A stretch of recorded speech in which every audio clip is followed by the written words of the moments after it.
Pat, on the way, he lives up in Orlando. They had gone on a cruise. They're coming for Fort Lauderdale, and my wife Susan says, "Why don't you meet us at Emerald Dunes, Irish Emerald Dunes golf course, and we'll have lunch." So we're sitting there. First thing out of his mouth, because I don't really, it's a nice, this is what 4 or 5 years ago. So, Jim, what happened in 1969? I said, what are you talking about, Pat? He said, "Oh, the Mets. Didn't you lose the World Series to the Mets?" I said, "No, I put that out of my mouth, my mind. I don't like it never happened."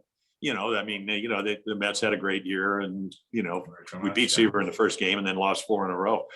And he tells me, he said, Jim, I used to come see you at Yankee Stadium. I said, "Why? You just told me you were a Met fan." He goes, "Well, I am." He says, "But I hate the Yankees, and you used to always beat them." So he would come every time I would come to New York, and then we ended up being cousins. But he was good friends with Ken Venturi. He used to do all kinds of golf, golf events, charity things. And actually, Ken would invite him to the Masters.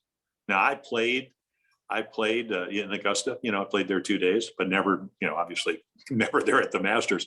But he said he would actually go up with the tower, to when he used to be on doing the. I guess it was at CBS for years, 30 years or something like that. But he was really good friends with him. And he was a Gaelic football player. They actually went to Ireland, and he played in England. So he was quite an athlete. So it's interesting. They'll come to Yankee Stadium, and with all the protocols and all that, I'd have to go out before the game or after the game and talk to them and all that. It's not like the old days where you can actually have people up in the booth. But it's really kind of nice to meet my cousins. But the more again refined the test, the more Irish I've become. Having my parents come from County Clare and County Leitrim.